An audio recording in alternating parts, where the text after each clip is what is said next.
వాస్తవాలు వేరే వాస్తవాలు లేవా? ఇది ఏమన్నారు? రాజకీయాలలోనే వాస్తవం జరుగుతుందంటారా? బయట సమాజంలో వాస్తవాలు అంటే ఎలాంటి ఎగ్జాంపుల్ చెప్పండి.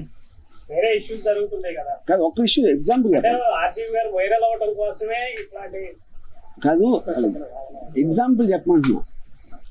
ఇంకొక విషయం ఏదైనా చెప్పండి. ఇది ఒక ఎగ్జాంపుల్, చాలా ఉన్నాయంటే. చెప్పాలి కదా. ఓకే, మీరు ఆర్జీవి గారు ఈ సినిమా ఒక్క షో ఫుల్ అయితే ఏదో సగం మీసం తీసుకుంటారు అన్నాడు కృష్ణంరాజు. వైసీపీ చాలా షోలు ఫుల్ అవుతుంది. మరి ఇప్పుడు మీ కామెంట్ రఘురామ్ రాజు నాకు చాలా ఇష్టం. ఆయన నాకు పర్సనల్ గా నాకు ఫ్రెండ్. ఆయన కరెక్ట్, మేము కూడా ఇద్దరు మాట్లాడుతూ ఉంటాం.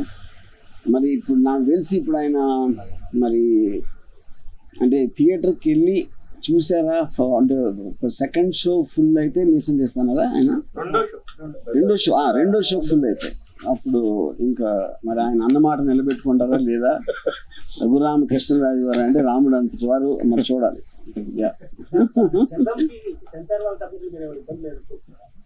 ఎవరికి?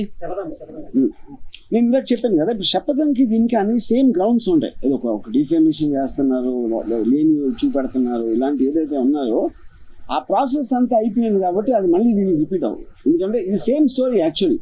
యువంకి శపథంకి 2 parts రిలీజ్ చేస్తున్నాం కానీ కథా వస్తువు అనేది సేమ్.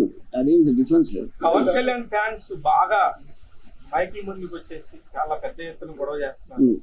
ఇక్కడ నుంచి మనకి ఏమన్నా సెక్యూరిటీ పెరిగిద్ది అంటారా మీకు? పవన్ కళ్యాణ్ ఫ్యాన్స్ అరుపులు తప్పిస్తే ఏం చేయలేదు. వాళ్ళు యూట్యూబ్ కెమెరా పెడితే అరుస్తారు అంతే.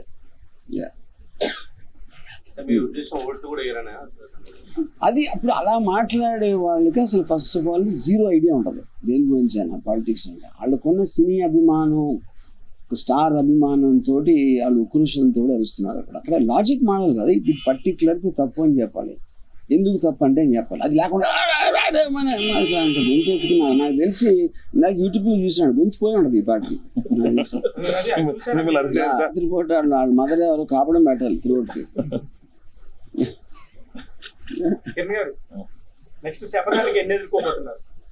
దీనికి అంటే ఇప్పుడు రామగారు చెప్పినట్టు అంత సాఫ్ట్ గానే జరిగిపోతాను. ఎందుకంటే ఒక సినిమా దీనికి పడిన స్ట్రగుల్ ఒక టేకాఫ్ అయ్యాం కాబట్టి ఆ కరెక్షన్స్ అన్ని ముందుగానే జాగ్రత్తగానే ఉంచుకుని సెన్సార్కి అప్లై చేస్తాం కాబట్టి అన్ని ఆన్ టైంలోనే అనుకునే విధంగా జరుగుతాయని చెప్పి పాజిటివ్ ఒపీనియన్. ఫస్ట్ డెలివరీ కష్టంగానే సెకండ్ డెలివరీ కష్టం.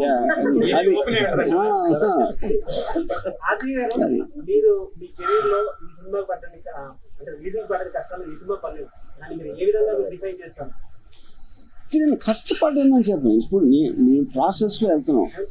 ఆ ప్రాసెస్ బట్టి సపోజ్ 10 రోజులు లేక కోర్టు డేట్ ఉంది, ఆ 10 రోజులు వేరే పని చేసుకుంటాం కదా, దీని మీద కూర్చోం కదా.